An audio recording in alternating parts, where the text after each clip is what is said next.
Meus caros, muito boa noite, meus caros. Vamos dar início, então, à nossa aula de número 4, sobre Lei de Introdução às Normas de Direito Brasileiro. Antes de mais nada, gostaria de confirmar com vocês se conseguem me ouvir, para que possamos dar início às nossas atividades dessa noite. Conseguem me ouvir, por gentileza? Sim, professor. Muito obrigado pela atenção. Então, vamos lá, vou começar a compartilhar a tela com vocês. E hoje nós vamos falar a respeito de 3 assuntos, principalmente, relacionados à Lei de Introdução às Normas de Direito Brasileiro. Então, me acompanhe aqui, por gentileza. Essa aula de número 4 é uma aula bastante peculiar, porque ela se caracteriza por uma espécie de modificação do rumo que nós vínhamos adotando até o presente momento em nossos cursos. Até o presente momento, as aulas eram desenvolvidas sempre com esse slide inicial, relacionado à apresentação, onde nós vamos encontrar o nome da faculdade, a disciplina, a indicação da matéria, e logo depois passávamos ao conteúdo. A partir de agora, da aula de número 4, até a última aula do nosso curso, sempre entre esse slide de rosto e o slide de conteúdo, os slides de conteúdo, nós vamos encontrar sempre essa espécie de slide ou transparência intermediária, onde nós vamos encontrar a menção aos principais dispositivos legais que vão ser abordados durante a nossa fala. Vale dizer que não serão os únicos dispositivos mencionados ao longo da exposição, mas aqueles que correspondem ao cerne da nossa análise são esses. Não é que os senhores não devam entender todos os outros dispositivos que eventualmente sejam por mim mencionados, mas por se tratar do objeto principal da nossa análise, a Lei de Introdução às Normas de Direito Brasileiro, eu gostaria que vocês tivessem, a partir do próximo encontro, que nós vamos ter na semana que vem, que tivessem esses 6 primeiros artigos da Lei de Introdução ao alcance das mãos. Então, o primeiro dos 4 recados que eu queria transmitir a vocês diz respeito a isso. O segundo dos recados diz respeito ao objeto principal da Lei de Introdução às Normas de Direito Brasileiro. Esta norma esta lei não é uma lei de todo recente.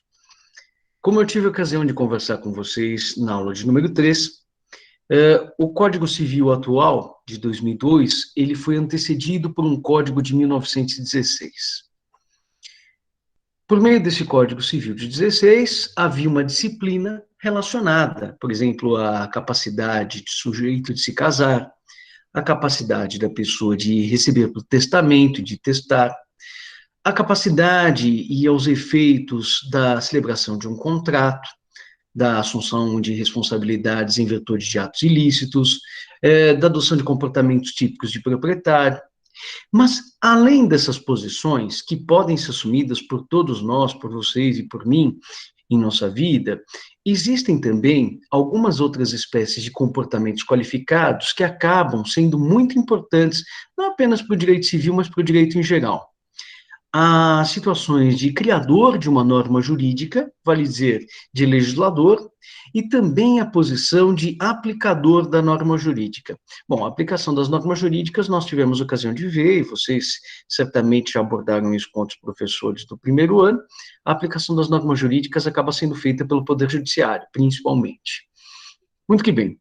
E aqui, nesses 6 primeiros artigos da Lei de Introdução, nós vamos encontrar disposições voltadas ao trabalho do legislador, ao elaborar normas jurídicas civis, e ao trabalho do magistrado, ao aplicar normas jurídicas civis, normas jurídicas contidas no Código Civil, pelo menos o que se pensava. Houve a necessidade, no ano de 1942, de se substituir essas regras especificamente concernentes às diretrizes voltadas à elaboração de normas jurídicas civis e à aplicação dessas normas. Os motivos que ensejaram essa substituição só vão ser explicados a vocês no último slide dessa aula de número 4. É preciso que tenham muita paciência. Isso vai ocorrer na sexta-feira da semana que vem. Também não falta tanto tempo assim. Mas a razão dessa modificação não está entre os 6 primeiros artigos da Lei de Introdução. Ela está situada entre os artigos 7º e 19 da Lei de Introdução às Normas de Direito Brasileiro. Portanto, não é um assunto motivado, pelo menos pela disciplina que me interessa. De toda forma, eu vou abordar isso com vocês no final da nossa passagem por essa lei. De toda forma, como eu disse, nós tínhamos um Código Civil de 1916 que atribuía direitos, deveres, pretensões, obrigações, ações e exceções, e nós tínhamos uma lei de introdução que servia como uma espécie de prefácio, como uma espécie de disposição acessória, voltada a disciplinar exclusivamente como as normas jurídicas civis seriam criadas e como elas seriam aplicadas. Aí, em 1942, essa lei de introdução acaba sendo substituída por razões que nós vamos explorar no final da semana que vem.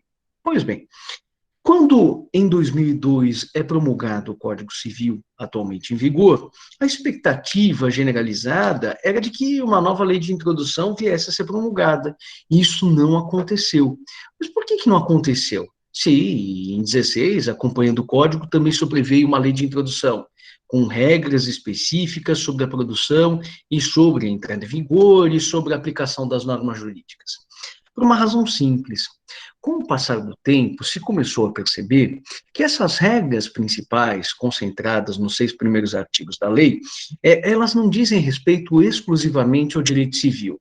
Elas têm potencial aplicação no âmbito do direito empresarial, sim, no âmbito do direito privado, civil, mas empresarial, mas também tem potencial aplicação no direito administrativo, em várias áreas do direito internacional privado, em várias áreas do direito, excetuados alguns ramos um pouco mais sensíveis e submetidos a regulamentações próprias, como é o caso, por exemplo, do direito tributário, como é o caso do direito penal. São direitos mais agressivos, um deles atinge o patrimônio das pessoas, no caso do direito tributário, outro deles acaba atingindo a liberdade dos sujeitos de direito, o direito penal. Então, como eles envolvem bens jurídicos mais sensíveis, mais delicados, em função dessa peculiaridade, eles não acabam sendo regulados por essa lei de introdução. Mas já se percebia, desde a segunda metade do século passado, que o conteúdo do Decreto-Lei 4657 de 42 extrapolava as regras do Código Civil, extrapolava o âmbito do exclusivo direito civil e acabava por atingir outras espécies de rincões, outras searas do âmbito do direito. E por isso, 2 modificações acabaram sendo experimentadas nos últimos anos por essa lei. Uma delas não nos afeta tanto assim, pelo menos a mim enquanto professor de direito civil. Foi a introdução dos artigos 20 e seguintes nessa lei de introdução. Por quê? Essa alteração, ela acaba inserindo uma série de regras que vão ser estudadas por vocês na parte de direito administrativo, junto do professor João Antônio dos Santos Neto. Vocês não vão estudar isso comigo, não porque não seja uma matéria importante, mas é porque é uma matéria que diz respeito principalmente ao direito administrativo, a uma parte muito importante do direito público, e dotada de uma metodologia e de uma principiologia toda própria. Mas a segunda alteração, essa sim, acaba mexendo muito com a nossa vida. Não altera tanto as coisas, mas acaba, de certa forma, corroborando uma forma de se pensar que já vinha sendo gestada, já vinha sendo adotada desde há muito. Há alguns anos, o nome desta lei acabou sendo mudado. Ela, em 1916, se chamava Lei de Introdução ao Código Civil, porque pretendia regulamentar a criação e aplicação de normas civis, principalmente aquelas contidas no Código Civil, naturalmente.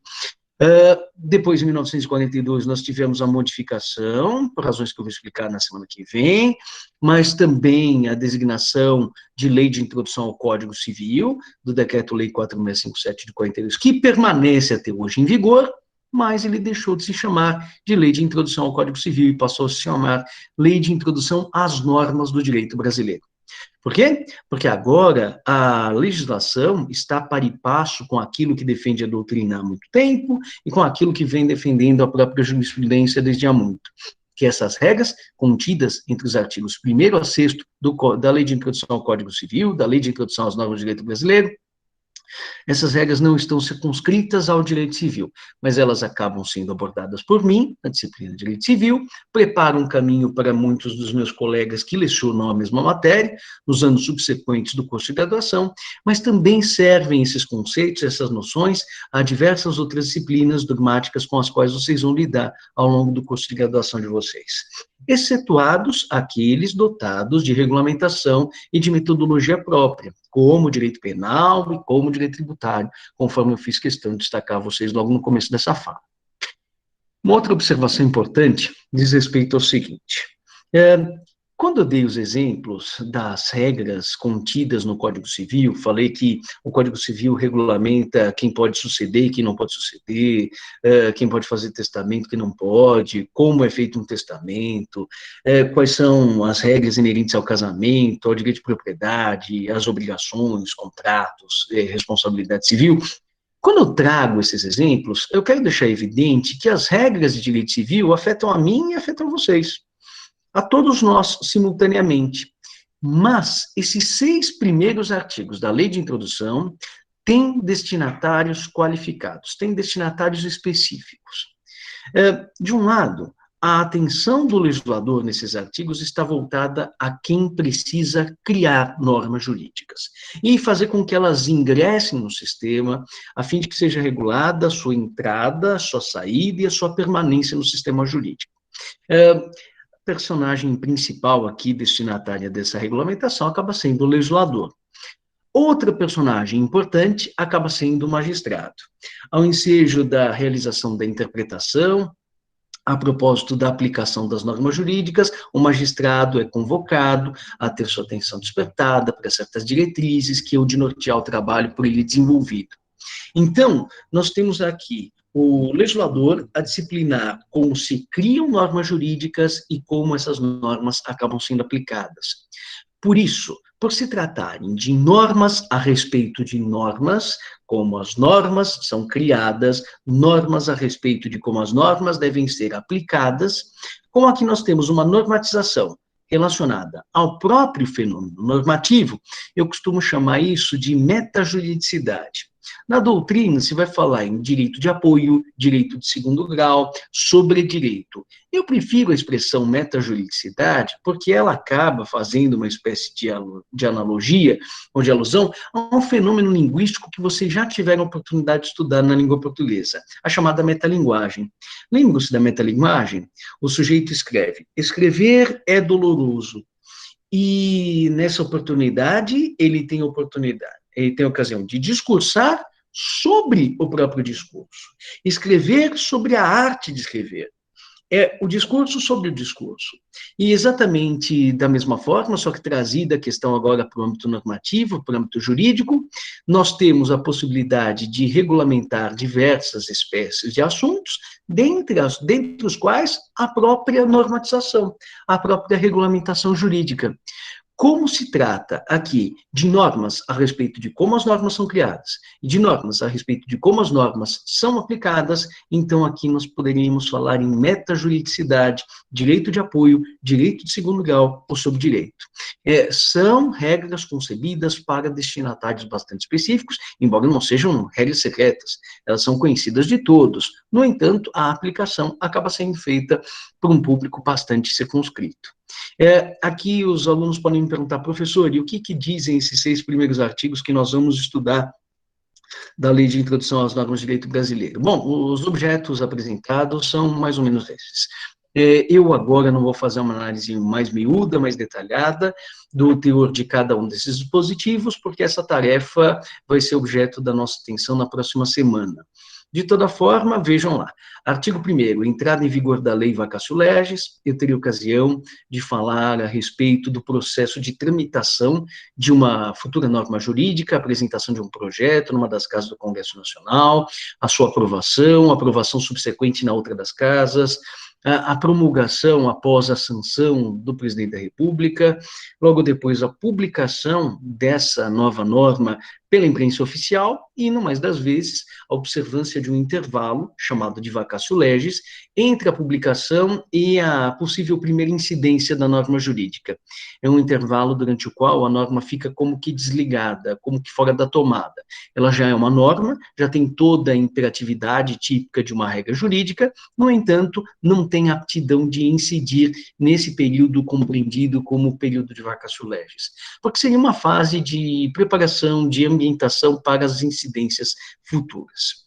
No artigo 2º, vocês também viram comigo na semana que vem, na primeira aula da nossa semana, As normas jurídicas, assim como acabam sendo introduzidas em um sistema, elas também podem ser extirpadas, podem ser eliminadas. A sua eliminação se dá por uma espécie de ato contrário à promulgação.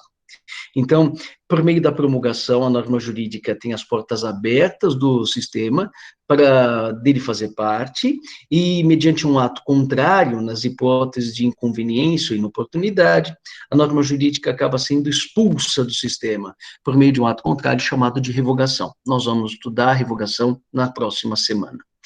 Artigo 3º, sobre a obrigatoriedade das normas jurídicas, talvez o professor Elcio Madeira, talvez o professor Helmut Steinbacher já tenham falado sobre o brocardo latino ignorantia legis neminem excusat. Nenhum de nós pode alegar o desconhecimento factual da norma jurídica, buscando se eximir de seu alcance, do seu império, da sua observância. Essa alegação de desconhecimento das normas jurídicas não apenas acaba sendo inadmitida em termos gerais, como ela acaba sendo bloqueada, acaba sendo neutralizada graças a uma ficção sobre a qual nós falaremos na semana que vem. Então, para todos os efeitos, nós conhecemos todas as normas jurídicas publicadas no Diário Oficial, muito embora não seja do hábito de vocês, nem mesmo do meu próprio hábito, fazer o acompanhamento diário das normas jurídicas que acabam sendo editadas no nosso sistema. Como isso se explica, como isso se justifica, vamos ver isso na primeira aula da semana que vem.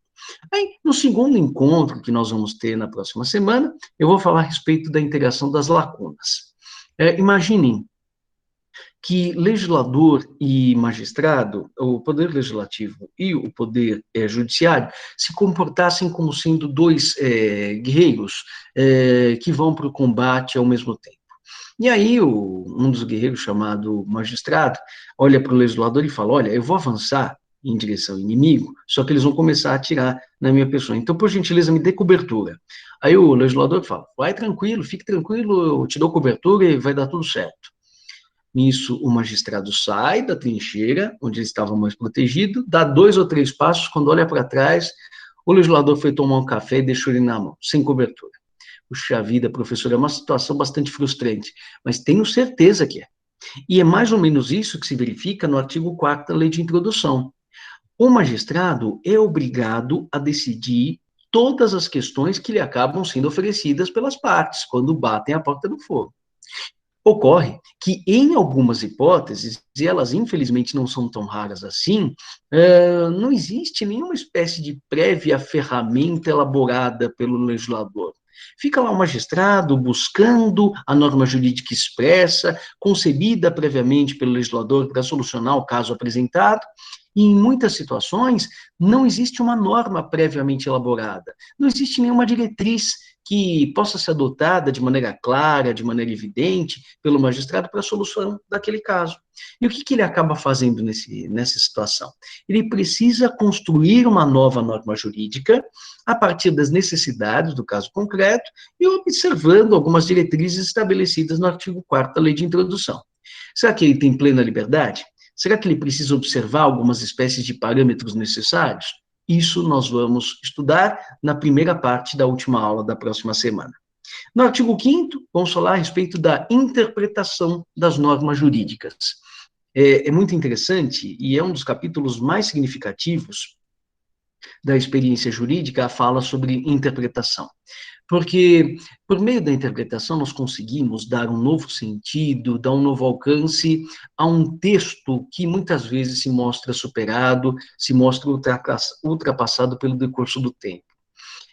Aqueles que já tiveram ocasião de ouvir determinadas canções executadas por novos intérpretes, conseguem perceber que, às vezes, a mesma composição, a mesma letra, a mesma melodia, às vezes, acaba sendo executada por meio de um novo arranjo, por uma mesma entonação, por uma nova entonação, e um significado completamente novo acaba sendo dado a uma composição.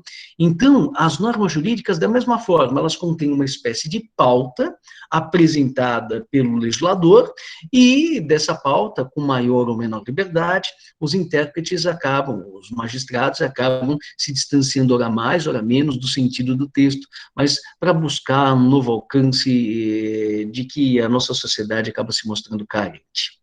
No artigo 6º da Lei de Introdução às Normas de Direito Brasileiro, por fim, nós vamos analisar um princípio que, na verdade, por mim acaba sendo negado, mas vocês o encontrarão previsto em quase todos os manuais, em quase todos os cursos sobre direito civil parte geral, que é o chamado princípio da irretroatividade das normas jurídicas. A maior parte dos estudiosos do direito civil defende que as normas jurídicas não devam vigorar ou atingir fatos que tenham ocorrido antes da sua entrada em vigor. Elas aguardam o período da chamada vacatio legis, começam a incidir e deveriam colher, para gerar juridicidade, apenas as ocorrências posteriores à sua entrada em vigor, mas nunca os fatos passados. Pois bem, vocês vão verificar comigo que em algumas hipóteses excepcionais, claro, não são hipóteses corriqueiras, mas as normas jurídicas podem acabar conferindo certas consequências peculiares a fatos ocorridos antes da sua entrada em vigor.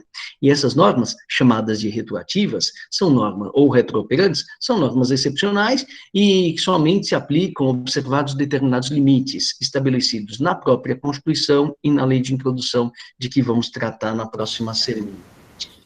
Eu peço aqui a atenção especial de vocês para esses artigos que vêm logo após, artigos 7º a 19, e depois artigos 20 seguintes. Os artigos 20 seguintes, como eu disse a vocês, serão abordados pelo professor João Antônio dos Santos Neto. E os artigos 7º a 19 serão abordados pelo professor Rui Décio Martins na disciplina de Direito Internacional. Não comigo, vocês não verão essas matérias comigo, mas com outros professores. E eu sei que dói um pouquinho a ouvida da gente, né?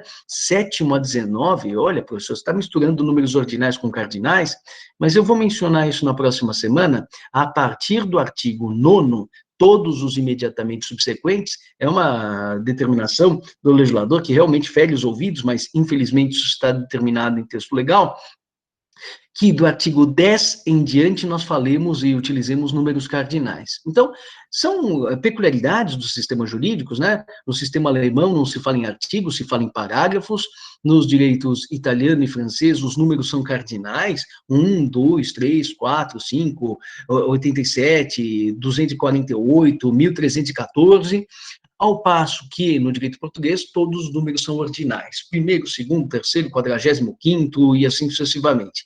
O caso brasileiro acaba sendo a jabuticaba, né? Acaba sendo o caso diferente, em que nós temos os 9 primeiros artigos em números ordinais, primeiro, segundo, terceiro, quarto, quinto, sexto, sétimo, oitavo e o nono, e do 10 para frente em números cardinais, o que acaba bagunçando, gerando estranheza em qualquer espécie de intérprete um pouquinho mais atento a essa peculiaridade.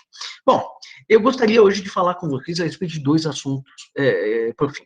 E não achem que estamos próximos do final da nossa conversa, não, demora ainda um pouquinho. Eu gostaria de falar um pouquinho a respeito de fontes do direito e também a propósito da noção de lei. Quando nós falamos a propósito das fontes do direito, eu sei que vocês já devem estar esgotados de tanto ouvir falar em fontes, provavelmente o professor Elcio, o professor Helmut, às vezes os professores de Teoria Geral do Direito, já mencionaram, a professora Denise talvez tenha mencionado a temática das fontes, mas lá que vou eu mencionar a temática das fontes em Direito Civil pela última vez, não vou mencionar esse assunto não. E vou lançar mão de uma espécie de recurso que já foi por mim utilizado na aula de número 2, não sei se vocês se recordam. Na aula de número 2, eu comecei falando do conceito de direito. Mas, logo depois, todos os assuntos, praticamente, que por mim foram analisados em parezinhos. Foi o chamado raciocínio dicotômico, por meio de conceitos que servem de apoio um para o outro. Eles não são necessariamente opostos, em alguns casos são opostos, sim, mas um serve de muleta, de apoio para que o outro também desenvolva ou evidencie o seu sentido, o seu alcance. Então, lá eu falava em direito moral, falava em direito positivo e direito natural, direito subjetivo e direito objetivo, direito público e privado, normas cogentes e dispositivas. Aqui, a propósito das fontes, os elementos que revelam o direito para todos nós, eu também gostaria de analisar as noções duas a duas. Primeira das dicotomias que será por mim experimentada: fontes de produção e fontes de cognição do direito. A questão de alguns dias, eu recebi uma mensagem de um aluno me perguntando de maneira muito sincera e de maneira bastante simples. Ele perguntava assim: professor, eu não sei por onde começar o estudo da sua disciplina, você poderia me dar uma orientação? Eu dizia: olha, primeiro contato que todos nós precisamos ter com a nossa disciplina dogmática de direito civil acaba sendo com a legislação. Então, olha, você, por favor, consulte o Código Civil. Aí ele foi escrevendo lá, Código Civil, eu falei: só que tome cuidado, é o Código Civil de 2002, hein? Não vai consultar o Código Civil de 1916. Não é a Lei 3.071, é a Lei 10.406 de 2002. Aí ele anotou Lei 10.406, 2002, e me perguntou de maneira também bastante sincera, bastante honesta, e dizia assim: mas professor, quem que foi o responsável? Quem que produziu essa lei? Essa pergunta poderia, à primeira vista, parecer uma pergunta boba, né, para um professor de direito, mas eu não posso esquecer que o diálogo é estabelecido entre mim e uma pessoa que não teve contato com a disciplina jurídica, um contato mais amplo. É um sujeito que está começando o curso de graduação. Então, aí, de maneira bastante também cuidadosa, eu expliquei para ele: olha, quem produz a Lei 10.406 de 2002, quem a produziu, foi o Poder Legislativo, na órbita federal. Então, nós vamos encontrar 3 instâncias no que diz respeito à nossa República Federativa do Brasil. Nós vamos encontrar a instância federal, composta pela União, depois as instâncias estaduais, das unidades da federação, e as instâncias municipais. Em cada uma dessas unidades da federação, nós vamos encontrar um poder legislativo próprio. Então, ao legislativo municipal, a Câmara dos Vereadores, ao legislativo estadual, da Assembleia Legislativa, e a um legislativo bicameral no âmbito da União, no âmbito federal. E este legislativo bicameral, reunido no Congresso Nacional, se divide em Câmara dos Deputados e Senado Federal. Aí o que acontece? Apresenta-se um projeto numa das casas do Congresso, vamos supor que na Câmara. Esse projeto é submetido a uma comissão e, depois de aprovado na comissão, é aprovado também no plenário, depois de aprovado no plenário, é remetido a outra das casas, sendo aprovado nas comissões e no plenário da outra das casas, acaba sendo remetido ao presidente, e então, depois de sancionado, o projeto se considera promulgado, transformado em lei, publicado, tornado conhecido de todos, e após a vacatio legis, está aí a Lei 10.406 de 2002. Então, quem produziu a Lei 10.406 de 2002, o Código Civil, foi o Poder Legislativo? Eu falei: exato. Aí ele: muito que bem. Então, a fonte de produção é sempre o Poder Legislativo e a fonte de cognição acaba sendo as diversas leis, uma delas o Código Civil. É isso, professor? Eu falei: quase. Por que quase? Porque, além do Poder Legislativo, outros poderes também podem ter a missão, se não precípua, a missão incidental de criar normas jurídicas. Mas, professor, o Poder Executivo pode criar normas jurídicas? O Poder Judiciário pode criar normas jurídicas? Mas claro que pode.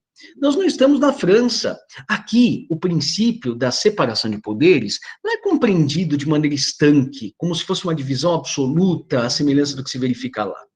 O que nós temos no Brasil é uma autêntica especialização funcional.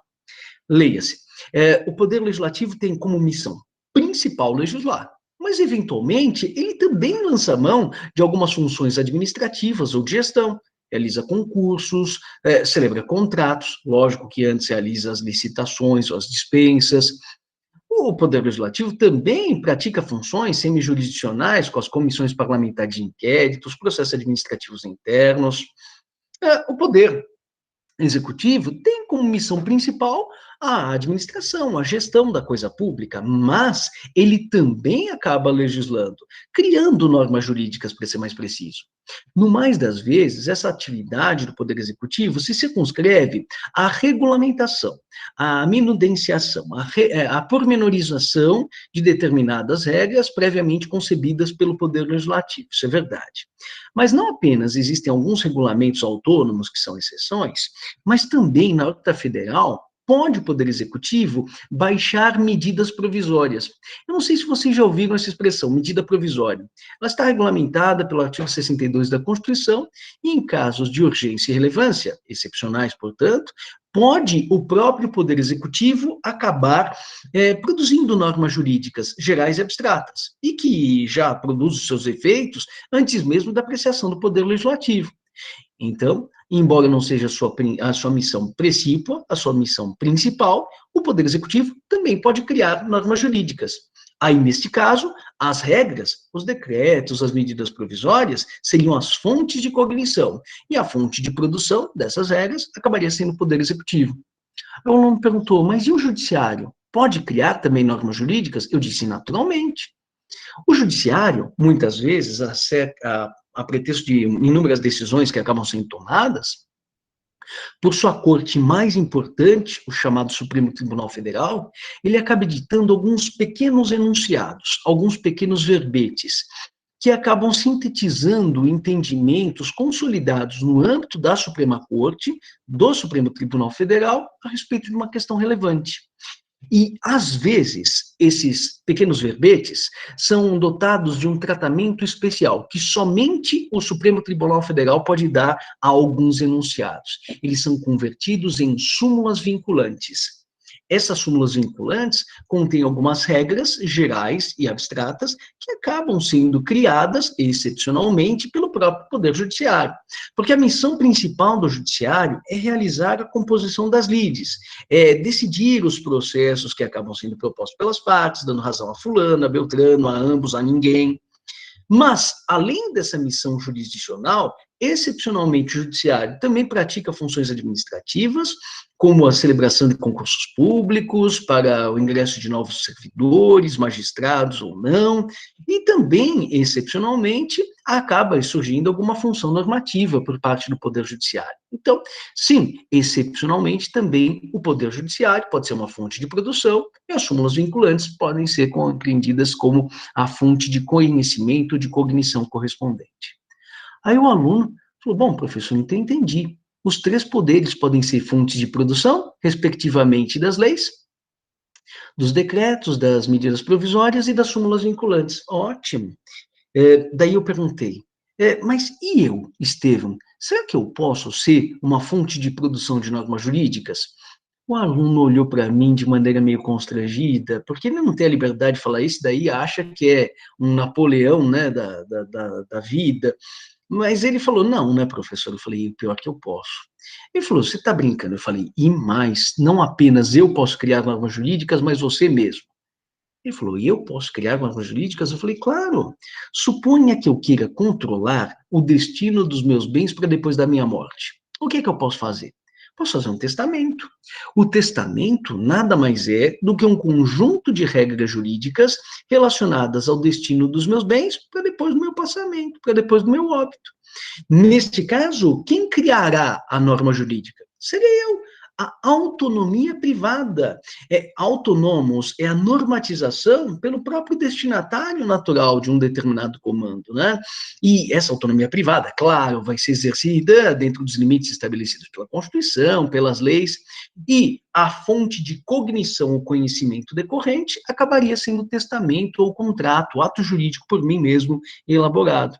Então, muita atenção. Legislativo, executivo, judiciário, autonomia privada, são todas fontes de produção de normas jurídicas, as quais nós poderíamos aqui coligar, né, no Ligue os Pontos, a lei como fonte de cognição, conhecimento típica da atuação do legislativo, o decreto, as medidas provisórias como normas criadas tipicamente pelo executivo, as súmulas vinculantes pelo poder judiciário e os negócios jurídicos, os testamentos, os contratos, as declarações de vontade, como manifestações normativas da autonomia privada, dos particulares.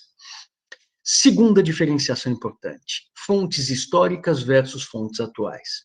Esse mesmo aluno me perguntava assim, professor, sem querer ser inconveniente, mas você gosta mais do Código Civil de 2002 ou do Código Civil de 16? Nesse cenário, eu falei assim para o aluno, olha, você quer me deixar numa situação complicada, né? Porque eu me formei com base no Código 16. É lógico que depois eu tive que estudar bastante para me adaptar ao Código de 2002, mas não é.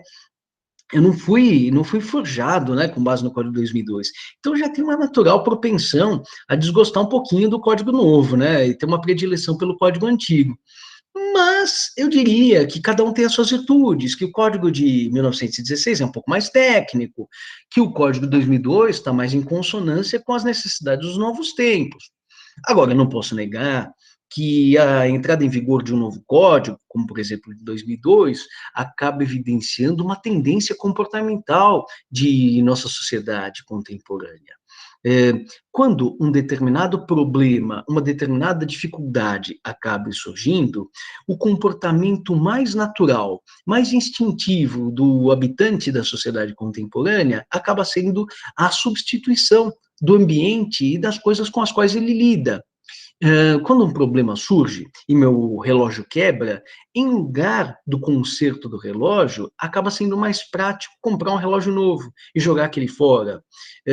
Isso acontece com o relógio. Às vezes, quando uma determinada lei já não consegue alcançar de maneira satisfatória e de maneira muito automática e rápida os objetivos desejados pela população, acaba sendo mais fácil substituir o texto antigo de lei por um texto novo, sem se pensar numa espécie de reforma, sem se pensar numa espécie de diálogo e aprimoramento constante com os operadores de direito, para que eles consigam extrair um sentido novo daquelas regras mais antigas.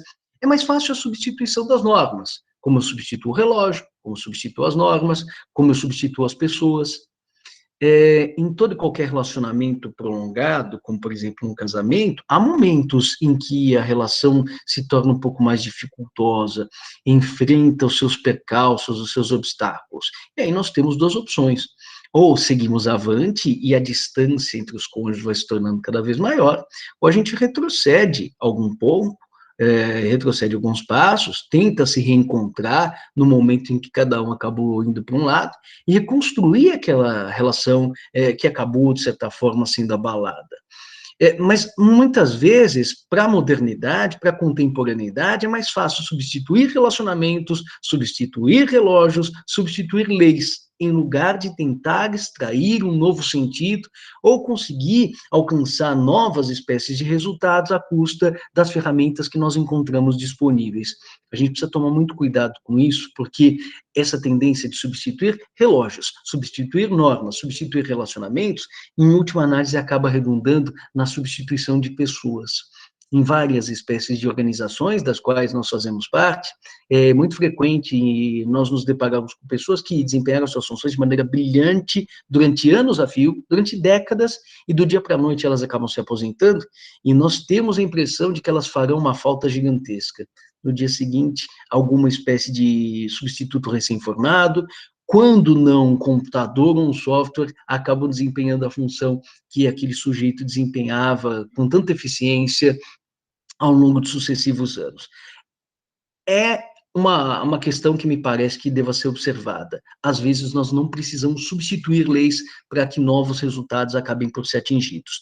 Por isso que os franceses contam com o mesmo Código Civil desde 1804, por isso que os americanos contam com a mesma Constituição desde 1787, com um terço das emendas da nossa última Constituição de 5 de outubro de 1988. Nós, brasileiros, gostamos muito de substituir as normas jurídicas quando elas apresentam a primeira dificuldade. Em lugar de consertar o carro antigo, para extrair dele toda a sua utilidade, curtir aquele carro que traz nos seus bancos, no seu maquinário, tantas memórias, tantas experiências, as pessoas preferem trocar o carro que tem tantos mil quilômetros por um carro novo e estarem sempre rodando de carro zero. É uma questão, não quero dizer no sentido pejorativo da expressão, mas é uma questão cultural mesmo, é uma forma de se pensar típica da nossa sociedade.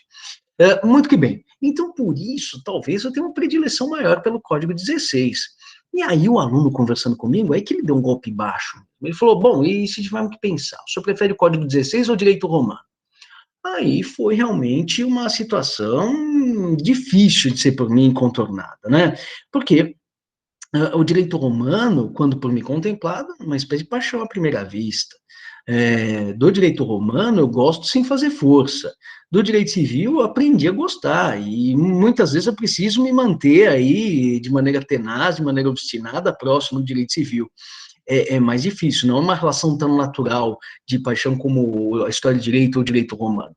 Eu falo isso porque, na época em que eu coordenava a pós-graduação da faculdade, eu tinha alguns livros na parte de trás da minha mesa, e nenhum dos livros era propriamente de direito atual.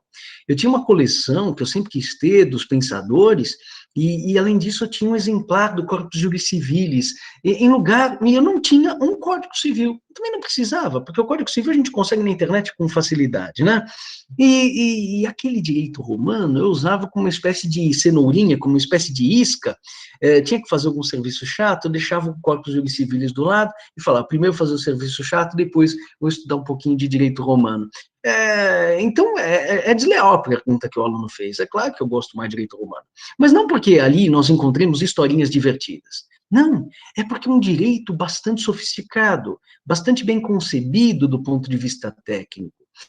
Em termos de tecnologia e de sofisticação, me parece que nós estamos diante de um direito superior ao nosso. É claro que não havia disciplina sobre lei de proteção de dados, sobre contatos cibernéticos, mas os romanos eram batutas, eles eram extremamente inteligentes. Provavelmente, se esses mesmos problemas tivessem sido apresentados a eles, eles acabariam dando seu jeito e nos proporcionariam uma grande espécie de contribuição no que diz respeito a esse assunto também. Por isso, eu tenho uma grande simpatia pelo direito romano e até uma predileção. Nossa, professor, diante disso, então vamos largar o Código Civil 2002 e vamos estudar ou direito romano ou Código 16. Pode ser? Não.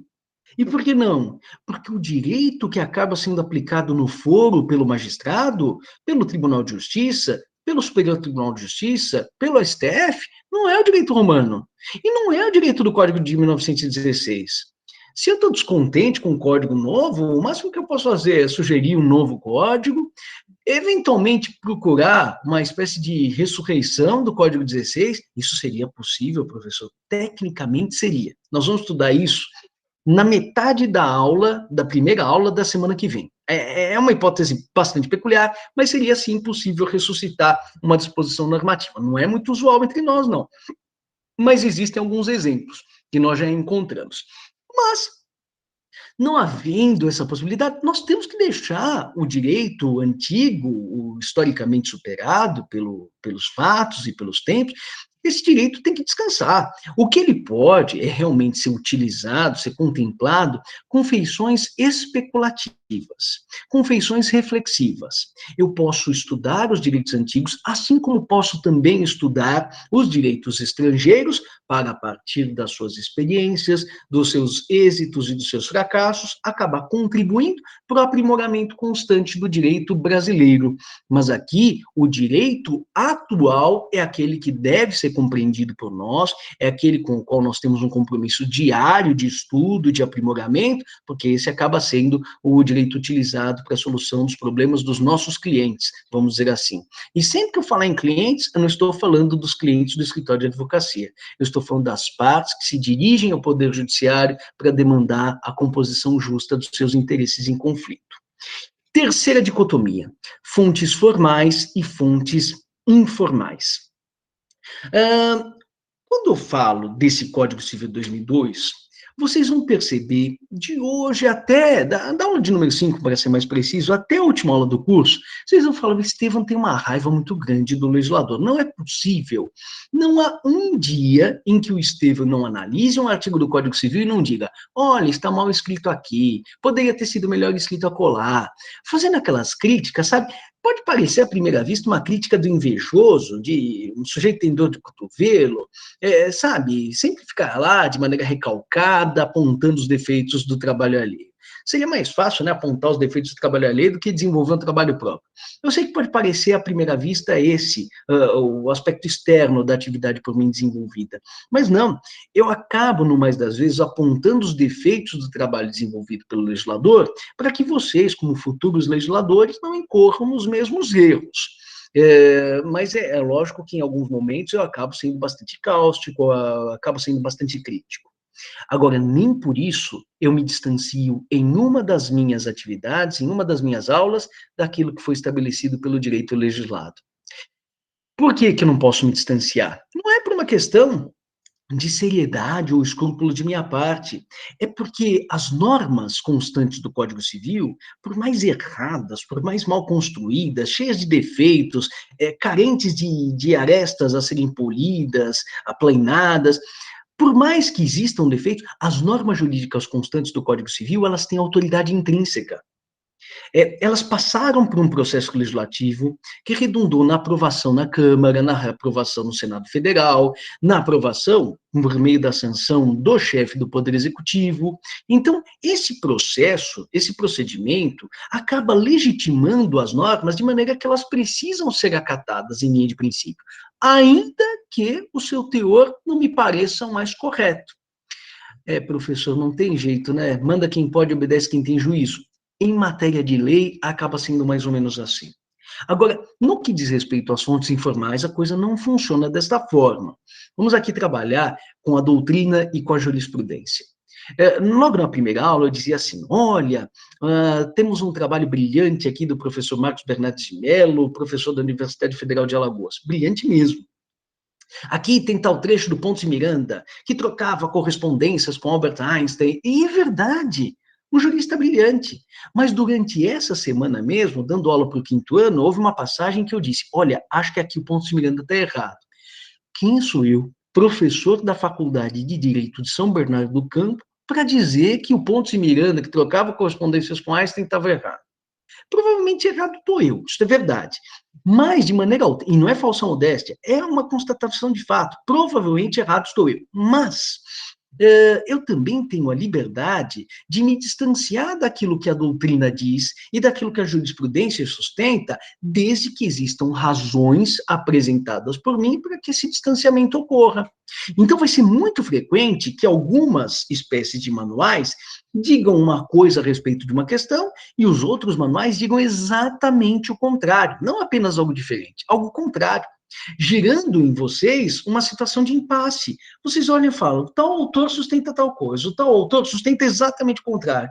E agora? Com qual dos dois eu fico? Bom, você pode ficar com qualquer um dos dois ou, eventualmente, com nenhum deles. Pode ter uma terceira opinião inteiramente própria. A única certeza é que não dá para ficar com os dois autores porque eles têm posições incompatíveis entre si. Isso é absolutamente natural em matéria doutrinária. A gente só segue aquilo que acaba sendo dito por um autor, por um cientista do direito, enquanto aquilo que ele sustenta nos parece razoável. Por exemplo, eu falei há pouco que para a maioria da doutrina existe um princípio da irretroatividade das normas jurídicas. Não adianta eu olhar e falar, para mim não existe, e ponto. Não. Eu vou chegar na próxima semana e falar, para mim não existe um princípio da irretroatividade das normas jurídicas por tais questões. E aí eu apresento os argumentos e vocês eventualmente seguem a posição que eu defendo, seguem a posição que a doutrina defende, ou então adotam uma terceira via. Eu só sigo as chamadas fontes informais em virtude da reputação de que elas gozam. E tudo isso que eu acabei de falar a propósito da doutrina dos cientistas do direito também se aplica à jurisprudência, aos posicionamentos vazados pelos tribunais a respeito de questões juridicamente relevantes. É possível que eu acolha as decisões adotadas pelos tribunais e é possível que eu acabe me distanciando daquilo que os tribunais dizem a respeito de um determinado caso. Existe, todavia, uma exceção. E essa exceção já foi apresentada por mim há pouco, ainda nesse slide. Eu dizia assim, que o Supremo Tribunal Federal, e somente o Supremo Tribunal Federal, tem, desde a emenda constitucional número 45 de 2004, a prerrogativa de editar súmulas vinculantes. Quando o STF decide determinadas questões, editando uma súmula vinculante, aí não tem jeito.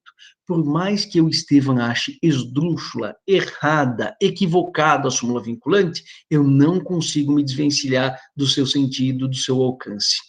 Por quê? Porque, no caso, por exemplo, eu desempenho uma função administrativa aqui na faculdade. Então, durante esse ano, eu ainda desempenho a função de controlador da instituição. Sou um servidor administrativo, sou um servidor da administração pública indireta. E, na qualidade de agente da administração pública indireta, como qualquer membro do Poder Executivo ou do Poder Judiciário, eu devo obediência aos enunciados das súmulas vinculantes do Supremo Tribunal Federal, por mais que eu discorde do seu teor. Então vai ser engraçadíssimo, porque quando nós estivermos, salvo engano, na aula de número 18, eu vou falar assim a vocês, eu discordo frontalmente da súmula vinculante, acho que número 25 do STF, aquela que determinou, considerou indevida, inadmissível a prisão civil do depositário infiel. Eu acho esdrúxula a súmula, não a prisão civil do depositário infiel. Mas por que razões? Eu explicarei isso a vocês lá na aula de número 18. Mas, enquanto controlador da faculdade, enquanto servidor público desempenhando uma função administrativa, não tem jeito. Se essa questão me for apresentada como se fosse um cordeirinho, eu teria que dizer, olha, o STF já decidiu a questão e não existe mais espaço para controvérsia a esse respeito. Pode haver até uma revogação, um minutinho só, pode haver até uma revogação da súmula vinculante por parte do STF, mas de toda forma, até então, eu estarei subordinado ao entendimento. Um minutinho só, já lhe passo a palavra, só vou concluir a parte das fontes diretas e indiretas. Tá bom. Finalmente, nós vamos encontrar as chamadas fontes diretas e indiretas. Como é que elas podem ser diferenciadas? As fontes diretas e indiretas são distintas a partir da chamada relação de causa e efeito. Vamos imaginar o seguinte exemplo que me parece suficientemente elucidativo. Nós estamos em uma situação de colapso quanto à malha hospitalar do Sistema Único de Saúde e também da rede particular. Ou seja, já atingimos os níveis do possível em matéria de ocupação dos leitos hospitalares. Diante desse estado de coisas, acabam os chefes do Poder Executivo, federal, estadual, municipal, pouco importa, mas os chefes do Poder Executivo acabam determinando o lockdown, então medidas mais restritivas quanto à circulação. As pessoas ficam impossibilitadas de circular, de zanzar por aí, não para economizar asfalto, porque o asfalto esteja muito caro, uma disparada do preço do petróleo, não, nada disso. É para evitar as aglomerações e, por via de consequência, evitar os contágios e o recurso e o esgotamento ainda maior da malha hospitalar. Muito que bem. Como existe uma explicação, uma fonte indireta, uma causa geradora dessa providência adotada pelo Poder Executivo, pelo Estado, a chamada fonte direta, o lockdown, a nossa cabeça costuma normalmente funcionar de maneira muito rente àquilo que acontece nas leis naturais. Olha, se eu solto esse copo, graças à minha conduta de soltar o copo acoplado à lei da gravidade, ele vai cair. Se a lei da gravidade não estivesse presente, ele iria flutuar. É isso que nós pensamos. Da mesma forma, a gente pensa, se houve uma alta demanda pelos leitos hospitalares e estamos em situação de colapso, fonte indireta, a causa, a consequência acaba sendo o lockdown. Logo, no momento em que a demanda pelos leitos hospitalares for reduzida e a situação for normalizada, o lockdown automaticamente vai cessar, não é isso? Não necessariamente.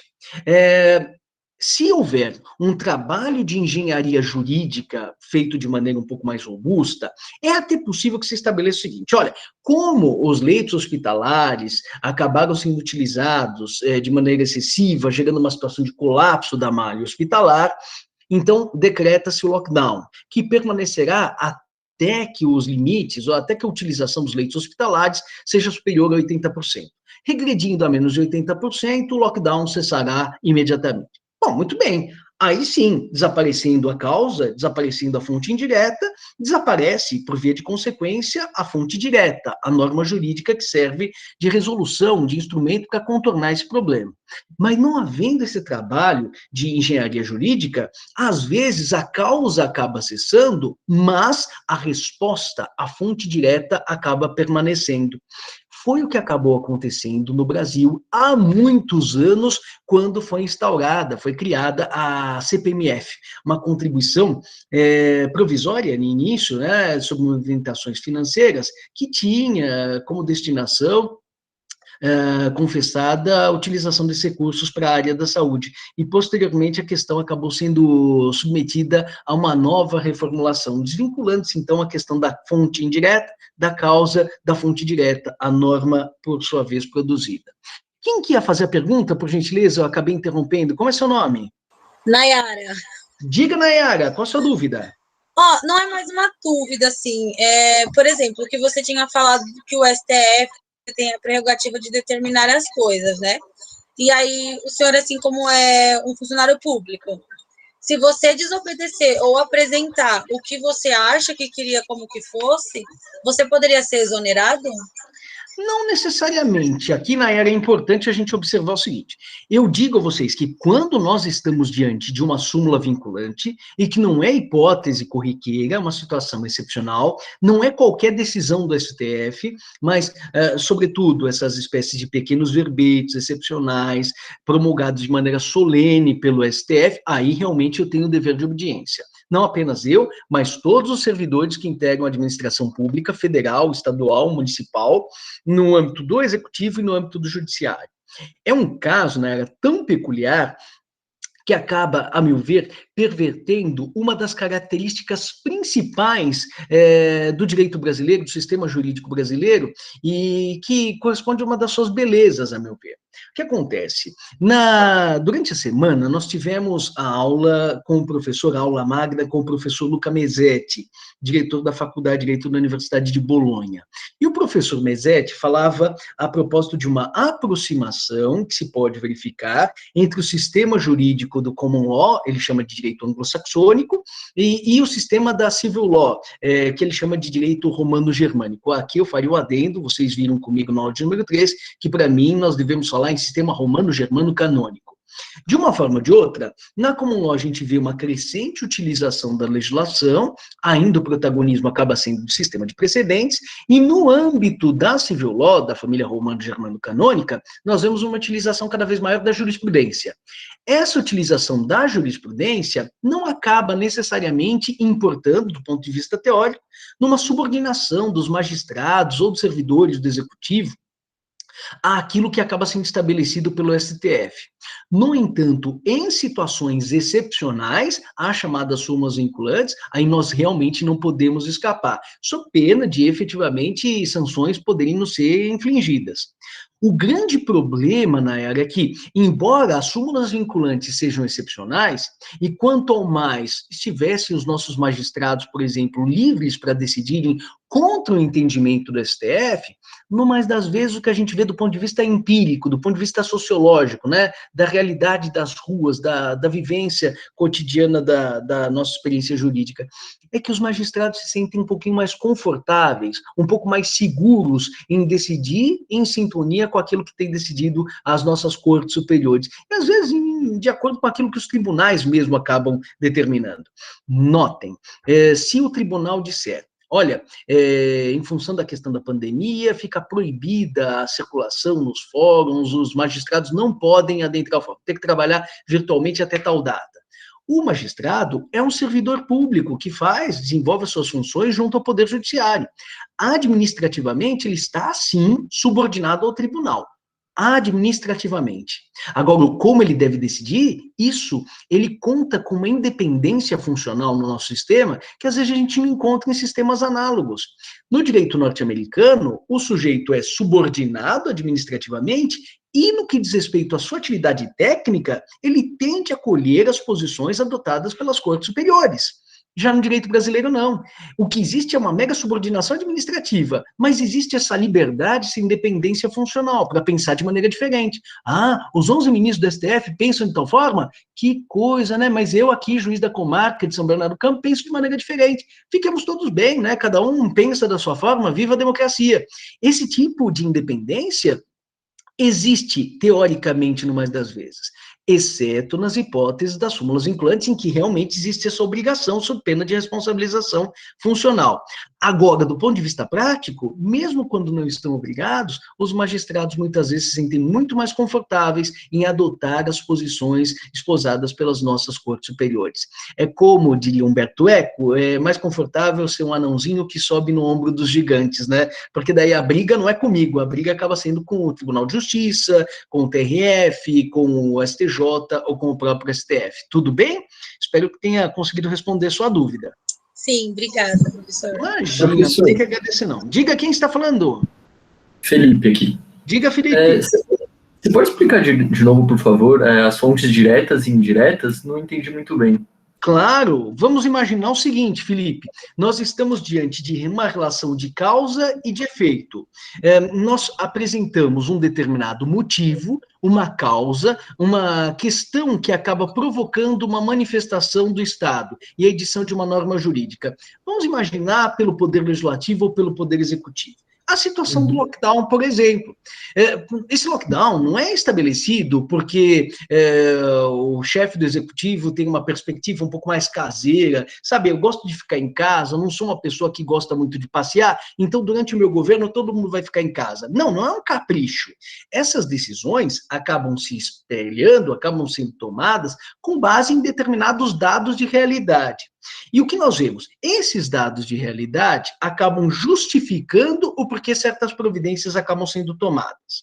Os dados de realidade correspondem às chamadas fontes indiretas. Já as decisões tomadas, os remédios jurídicos que acabam sendo adotados para se contornar essas dificuldades são as chamadas fontes diretas. O que nós esperamos? Que tão logo cessados os motivos, automaticamente as normas caduquem, elas sejam autorrevogadas, elas sejam postas para fora do sistema jurídico de maneira imediata. E isso nem sempre acaba acontecendo. Então, o que eu quero dizer a vocês é, por exemplo, se toda a população acabar sendo vacinada, se a demanda pelos leitos hospitalares acabar sendo reduzida, o que todos nós esperamos? Esperamos que a questão do lockdown acabe cessando, que nós tenhamos a liberdade de circulação restabelecida de maneira plena.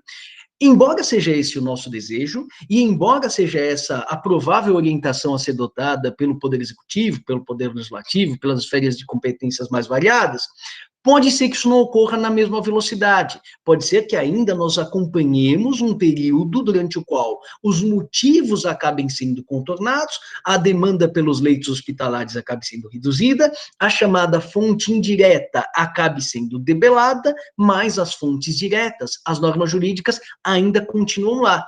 Elas só serão postas para fora do sistema, via de regra, mediante revogação. Então, imagine, por exemplo, que eu tenha uma seguinte disposição.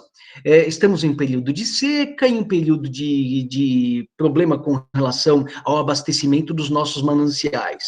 E aí eu, Estevão, na qualidade de chefe do executivo, acabo decretando no âmbito do Estado de São Paulo que fica proibida a utilização de água para esguichar ou lavar as calçadas do passeio público.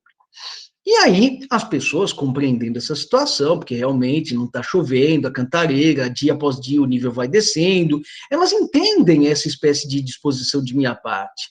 E tanto que eu acabo estabelecendo, né, uma multa gravíssima, uma multa bastante, um desembolso bastante pesado para quem for pego esguichando a calçada. Muito que bem. E aí vamos supor que tempos depois ocorra uma espécie de dilúvio. Em questão de uma semana, o nível do Cantareira se restabeleça plenamente, tem água saindo pelo ladrão, saindo pela água aos borbotões. Nesse caso, não seria natural que essa restrição ao esguichar das calçadas, que essa medida restritiva de minha parte fosse revogada? Seria bastante natural. No entanto, a norma normalmente não será automaticamente revogada. Será necessário que eu constate aquela espécie de aumento, a cessação da fonte indireta, da carestia de água e adote um comportamento contrário, acabe revogando aquela restrição por mim estabelecida no momento anterior.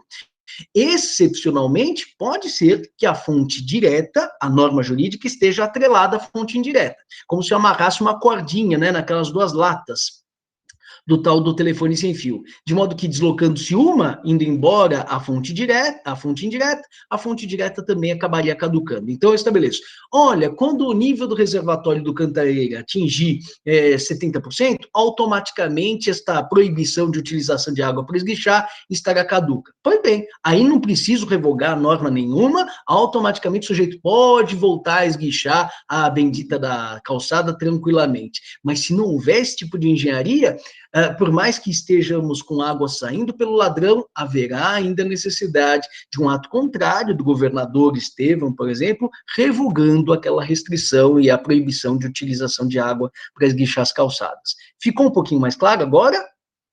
Sim, sim. Muito obrigado. Olha lá, em qualquer coisa eu estou às ordens, tá? Professor. Oi, diga quem está falando. Agora é o Vinícius. Eu tenho uma dúvida também em questão das normas jurídicas. Sim, pois não. por exemplo, na Câmara dos Deputados tem a CCJ, né, que é a Constituição de Comissão e Justiça, que julga a constitucionalidade das leis, é isso, né? E, por exemplo, ela, a julgar uma lei inconstitucional ou constitucional, também cria normas jurídicas? Não. Na verdade, aqui nós estamos falando de uma fase anterior à criação das normas jurídicas, né? Muito bem observado. Existe um projeto de lei que acaba sendo submetido à Comissão de Constituição e Justiça da Câmara ou do Senado, mas ainda nós estamos numa fase embrionária. Apenas, tão somente depois de escoado todo o processo legislativo, por meio da sanção do chefe do Executivo e da promulgação, é que nós já teremos uma norma jurídica. E, aliás, a norma jurídica pode ser revogada depois de promulgada, depois de publicada, mas ainda antes da sua entrada em vigor. Isso é muito curioso, é muito pouco usual, mas acaba acontecendo vez ou outra, tá? Mas durante a tramitação, pode ser constatada, sim, a incompatibilidade com a Constituição de uma proposta legislativa, de um projeto de lei.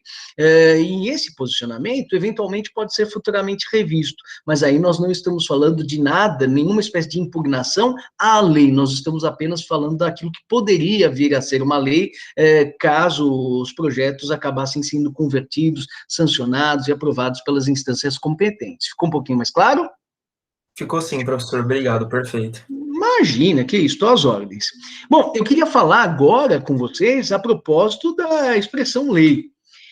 É engraçado, porque, como eu disse a vocês, o professor Mesetti mencionou, né? No nosso sistema romano-germano-canônico, aí uma crítica. Vejam, professor Luca Mesetti, da Faculdade de Direito da Universidade de Bolonha, diretor, inclusive, da Faculdade de Direito da Universidade de Bolonha, a universidade mais antiga do mundo.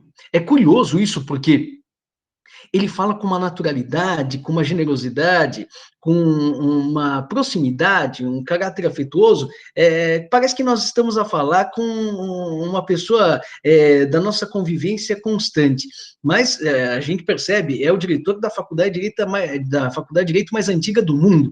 Foi lá que, há muitos séculos, Irnério acabou encontrando um exemplar esquecido, escondido, do Corpus Juris Civilis, a chamada Litera Bolonensis, e com base numa pequena escola de artes, surgiu aquilo que veio a ser a primeira faculdade de direito do mundo, e daí todas as faculdades acabaram aflorando, né? E o professor Luca Mesetti, com toda essa espécie de respeito que eu nutro por ele, mas ele falava, sistema romano-germânico. Eu já disse, sistema romano-germânico, para ele ostrogodo, né, para a gente visigótico, o germânico, mas também canônico, uma influência significativa do direito da Igreja Católica.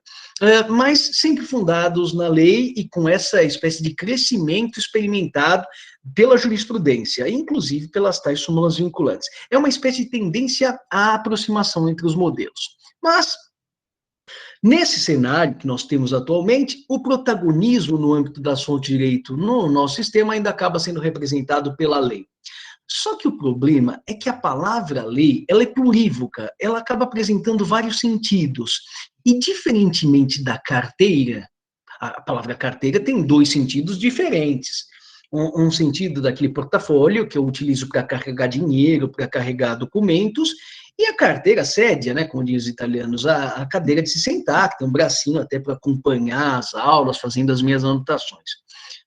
Pode parecer um pouquinho trabalhoso, né, ter uma mesma palavra para designar sentidos tão diferentes assim, mas tudo se resolve muito facilmente. Basta que eu considere o contexto e a oração em que aquela palavra está sendo utilizada, que eu sei muito bem de que carteira estamos a falar. Quando se diz, olha, cuidado, tem dinheiro saindo da sua carteira, estamos falando da carteira de carregar dinheiro, de carregar documentos. Quando eu falo, cuidado, porque o assento dessa carteira está quebrado, estamos falando da carteira de se sentar. Bastante tranquilo. No que diz respeito à palavra lei, não. A plurivocidade, a existência de múltiplos sentidos apresentados pela palavra lei, ela acaba gerando confusões bastante sérias, porque esses sentidos são todos muito próximos, são sentidos jurídicos. Lógico que às vezes a gente fala em uma lei na acepção natural, as leis naturais com a relação de causa e efeito, mas tirando essa hipótese, na acepção jurídica da expressão, os sentidos acabam sendo muito parelhos. E por isso trago a vocês aqui 3 sentidos de lei absolutamente inconfundíveis entre si e que constam todos de incisos do artigo 5º da Constituição Federal.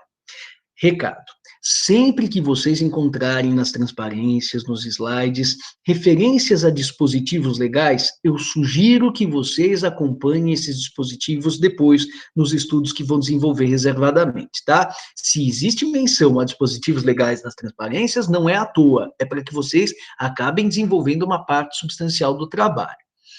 Primeira hipótese que por mim vai ser analisada, artigo 5º, inciso 2º da Constituição Federal. O que diz o artigo 5º da Constituição Federal no seu caput? Está lá dito: todos são iguais perante a lei, sem distinção de qualquer natureza, garantindo-se aos brasileiros e estrangeiros residentes no país a inviolabilidade do direito à vida, liberdade, igualdade, segurança e propriedade nos termos seguintes. E aí vem os incisos, mais de 70. No inciso 2º, um dos mais importantes, nós encontramos: ninguém será obrigado a fazer ou deixar de fazer alguma coisa, senão em virtude de lei. Qual o significado de lei nesse inciso? Ah, professor, um ato do legislativo. Na verdade, não. Aqui nós estamos diante de lei na acepção de norma jurídica. Por que norma jurídica? Porque sim, pode corresponder a um ato do legislativo, sim, pode corresponder a um ato do executivo, do judiciário, e inclusive a uma espécie de regra criada por meio da autonomia privada. Naquele exemplo que eu havia dado a vocês do meu testamento, eu nomeei o Caio como sendo meu herdeiro universal, desde que, até o ano de 2020 e tantos, ele acabe se formando pela Faculdade de Direito de São Bernardo do Campo. Tenha colado grau em Direito. O Caio, que estava quase desistindo da faculdade, o Caio que não queria saber mais de direito, estava se distanciando da escola, como quer receber minha herança, acaba estudando meio que forçadamente e concluindo a graduação com êxito. E até acaba se encantando com a disciplina tempos depois de alguma espécie de novo contato e reestruturação.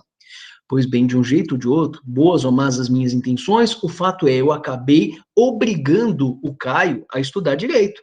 E não necessariamente de acordo com a sua vontade inicial.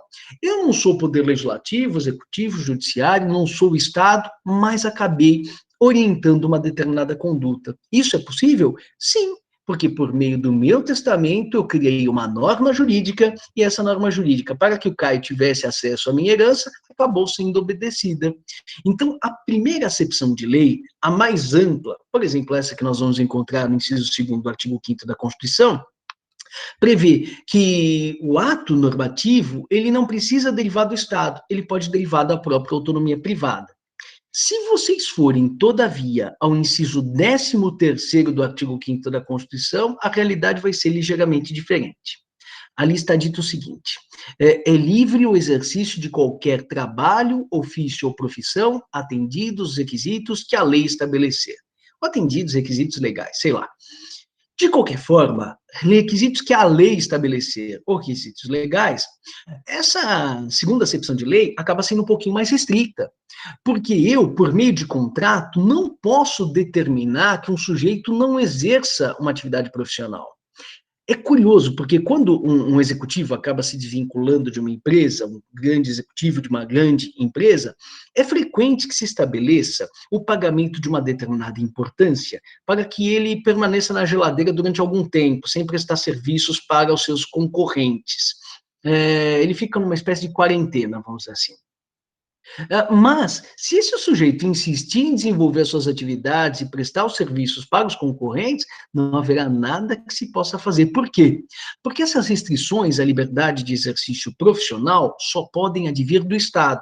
Aí vocês vão dizer, sim, do Poder Legislativo. Também, a atividade de advogado só pode ser exercida pelo bacharel em Direito que tenha sido aprovado no exame de ordem. Isso consta da lei, do Estatuto da Advocacia, da Lei Orgânica da Ordem dos Advogados do Brasil. Mas, às vezes, o próprio Poder Executivo, uma portaria, uma instrução normativa, um aviso, alguma espécie de norma criada pelo Ministério do Trabalho, por exemplo, pode determinar a utilização de certos equipamentos de segurança para o exercício profissional. Vejam aí o Ministério da Saúde estabelecendo como que devem estar trajados fulanos e beltranos quando se envolvem em atividades de risco, como esse tratamento dispensado às vítimas da Covid. Então, nesse caso, nós estamos diante de uma limitação ao exercício profissional, mas que não depende de previsão do legislativo. Pode advir do próprio executivo e também, mais raro, do próprio judiciário, mas sempre um ato estatal. Nunca um ato oriundo da iniciativa privada, da autonomia privada, de um agente como eu, por exemplo.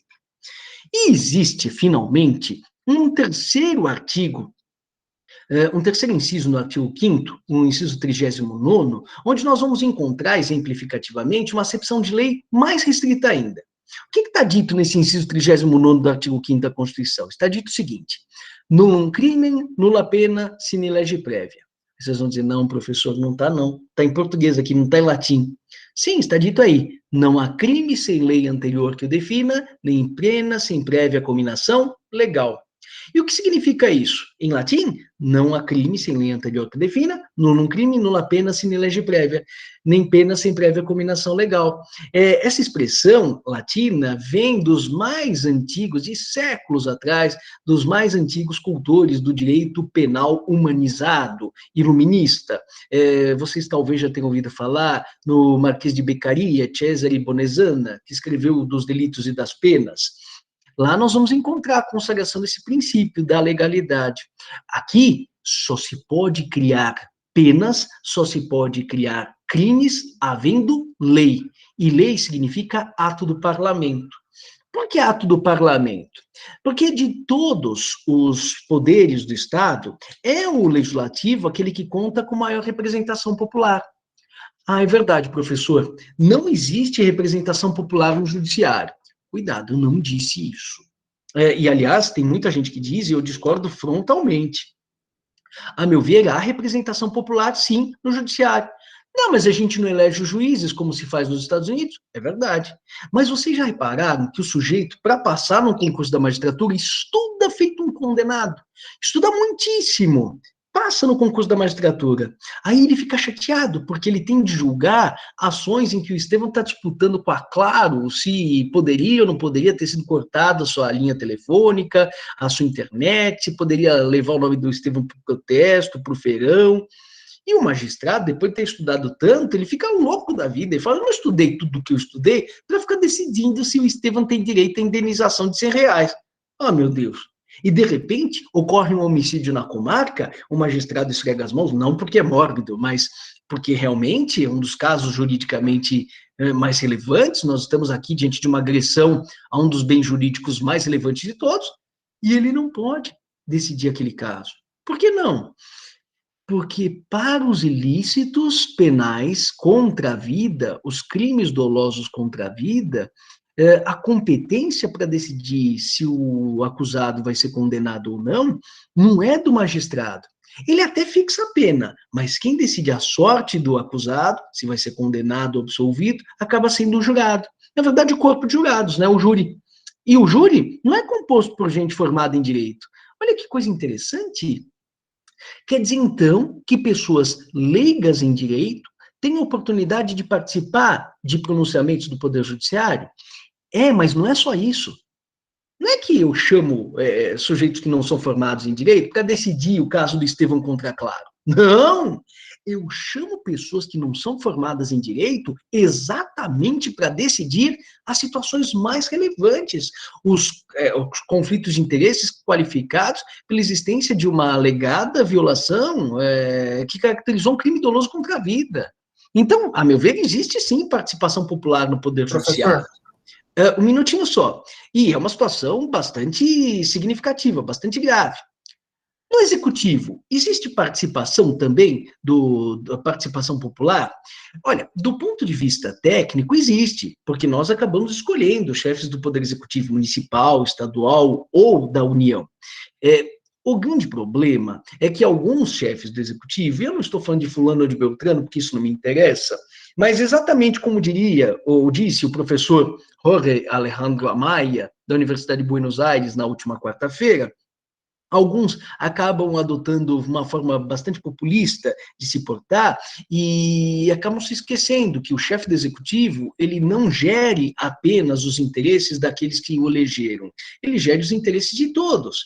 E embora ele tenha determinadas inclinações pessoais, há momentos em que ele deve se comportar como governante de todos e não como defensor das suas próprias ideias.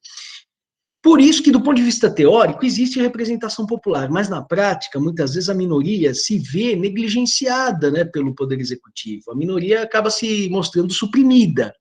Agora, no Legislativo, a gente encontra uma ampla representação da maioria, claro, acabou se mostrando vitoriosa, mas também uma representação da minoria, que, se for engajada e aguerrida, consegue exteriorizar suas posições e fazer valer os seus interesses, em maior ou em menor medida. Aliás, é exatamente por isso que é muito interessante o bicameralismo que existe no Poder Legislativo na órbita federal, né? Aí nós verificamos que nós vamos ter uma Câmara dos Deputados, na qual certas unidades da federação mais populosas, com um contingente de eleitores maior, mais expressivo, acaba tendo um número de deputados maior, mas, do ponto de vista do Senado Federal, não importa se a unidade da federação tem maior ou menor número de eleitores, ela vai ter sempre o mesmo contingente de senadores, 3 senadores por unidade da federação. Mas por que isso?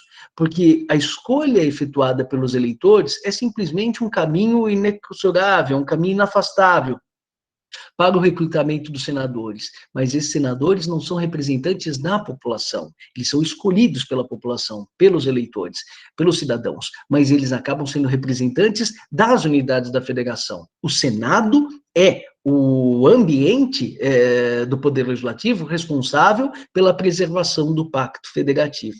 Então, por essas razões, como existe uma maior representação popular no Poder Legislativo, para a criação de crimes, para a criação de tributos, para a majoração das penas, para a majoração dos tributos, é necessário sempre um pronunciamento, e mediante lei em sentido estrito, ou seja, um pronunciamento do Parlamento, um pronunciamento do Poder Legislativo. Diga, quem ia falar, por gentileza? Oi, sou eu, Vinícius, de novo. Então, eu queria perguntar se, por exemplo, a escolha de um ministro do STF pode ser meio que uma representação popular indireta, porque ele tem que passar pela uma sabatina do Senado, e como a população escolhe os senadores que estão lá, pode ser meio que considerar no judiciário? Sim. Nós estaríamos aqui diante de uma situação meio que parecida com aquela espécie de escrutínio que se mostram sujeitos os próprios candidatos, né, norte-americanos. Nós acabamos de acompanhar a questão do colégio eleitoral. Sim, indica-se um determinado ministro, né, para a Suprema Corte. As indicações são feitas pelo chefe do executivo mediante critérios de conveniência e oportunidade. Claro que haverá uma análise dos requisitos constitucionais para a investidura no cargo, se tem reputação ilibada, se tem notório saber jurídico. Normalmente isso acaba sendo feito meio que ao contrário daquilo que a Constituição prescreve. Em lugar de se sabatinar para saber se o sujeito tem reputação ilibada ou notório saber jurídico, se afasta aquele que não tem notório saber jurídico ou não tem reputação ilibada, né? É feito um juízo meio que negativo, quando ele deveria ser positivo, não sei. De toda forma, havendo a possibilidade de escolha por alguém que foi eleito pela população e havendo depois a sabatina por outras pessoas que foram indicadas pela população mediante escrutínio popular, sem dúvida que indiretamente nós estaríamos aí diante de uma situação na qual a escolha, pelo menos dos membros do órgão de cúpula, acabaria sendo permeada por uma sorte de participação popular, sim. Muito interessante, bem observado, viu, Vinícius? É isso mesmo. Tudo bem? Tudo certo, só queria saber se eu estava viajando ou tinha realmente alguma relação. Não. A única questão é que, às vezes, isso a gente observa meio que em teoria, né? Na prática, o sujeito parece que mantém aliança. O sujeito, estou falando, o ocupante da chefia do Poder Executivo, Não estou falando necessariamente do presidente atual, do presidente Bolsonaro. Não tenho nada a favor, também nada contra, enquanto professor de direito. No exercício das minhas funções, eu não tomo nenhuma espécie de partido a respeito das posições adotadas pelos nossos governantes. Eu acho que a gente deve contemplar e observar situações com muita atenção. É curioso, porque uma professora da nossa faculdade publicou no dia de hoje, acho que numa dessas redes sociais, eu não acompanho, mas fiquei sabendo obliquamente, que há aqueles que ficam em cima do muro. Não é questão de ficar em cima do muro, não. Terminada a aula, se vocês quiserem, a gente conversa a respeito do que eu penso, a propósito da pandemia, do que deveria ser feito, do que não deveria ser feito, se deveríamos ter lockdown, se não deveríamos ter lockdown, se deveria ter Big Brother, se não deveria ter Big Brother. Porque, vejam, é bastante confortável para mim, enquanto servidor público, que está recebendo o seu salário,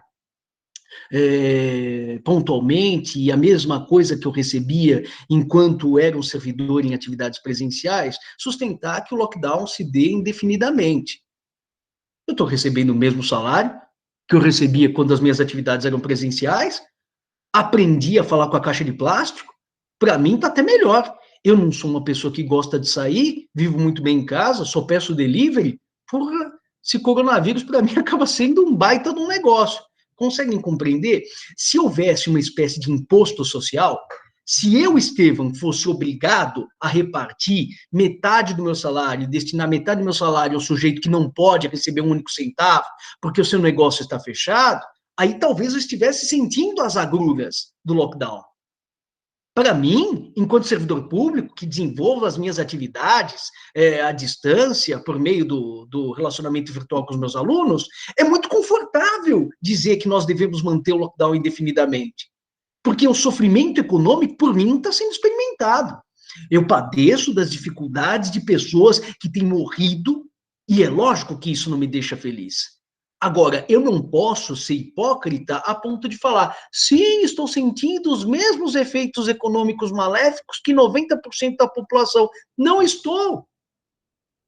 Então, realmente, aqui, existem determinadas espécies de considerações muito interessantes que acho que deveríamos fazer, mas eu não me considero à vontade para falar a respeito desses assuntos dentro do ambiente de sala de aula. E volto à carga, eu não tenho, não diria palavra de rabo preso, mas eu não tenho nenhuma predileção por quem quer que seja no âmbito do cenário político. Agora, todas as hipocrisias, todas, as de todas as partes, acabam efetivamente me enojando. Desde as tais rachadinhas até determinados programas de televisão. É engraçado, né? Como se eu estivesse passando um velório constante, e depois agora vamos para o intervalo comercial do velório e vamos transmitir o desfile das escolas de samba. Então eu fecho a imagem com os 340, 390, 400 mil mortos, coloco no fundo preto os dois apresentadores quase que rezando um Pai Nosso, e de repente, se você quiser se entender, como se fosse entretenimento. E não é entretenimento, é negócio. Big Brother eles não estão reprisando. Big Brother é novo. Para que todo mundo queira assistir. Para que as cotas comerciais acabem sendo vendidas. Então, desculpem, eu sei que está sendo gravado. Mas se tem um sujeito criticável, e muito criticável, na chefia do Executivo Federal, eu fico furioso, porque é o momento em que há estigmatização. Falar, o sujeito é militar, como se fosse da essência do militar ser um cretino. Não é. Eu fui militar, eu sou militar, servi durante um ano, vi o que havia de melhor e vi o que havia de pior lá. Não posso estigmatizar. Agora, a gente percebe que tem muita gente estúpida, tanto de um lado quanto de outro. E aí, é por isso, Vinícius, que a gente tem que tomar um pouquinho de cuidado. Em teoria, existe uma legitimação popular indireta. Você não está viajando em nada, você está falando perfeitamente. Só que o grande problema é que os sujeitos, depois de eleitos, aí acabam se distanciando daquela função representativa e acabam atuando em prol de interesses os menos pronunciáveis. O sujeito vai para Brasília, a última coisa na qual muitos deles pensam é nos brasileiros. É por isso que eu falo para vocês, às vezes chegar longe na vida, não precisa andar muito, não. A gente consegue chegar longe e pensar no Brasil estando exatamente aqui em São Bernardo do Campo. Bom, desculpa, Vinícius, agora quem viajou fui eu, né? Eu que acabei falando por demais. Não, é porque às vezes as pessoas acabam estigmatizando e sendo maniqueístas. Ou você está de um lado do Rubicão, ou você está do outro lado do Rubicão. Ou você está a favor do fulano, ou você está contra o fulano. E, na verdade, eu faço parte de uma faculdade de Direito. A minha função enquanto professor é contemplar os fatos e tentar sopesá-los, atribuindo responsabilidades a todos aqueles que efetivamente estão imersos nessa baita dessa lama, né?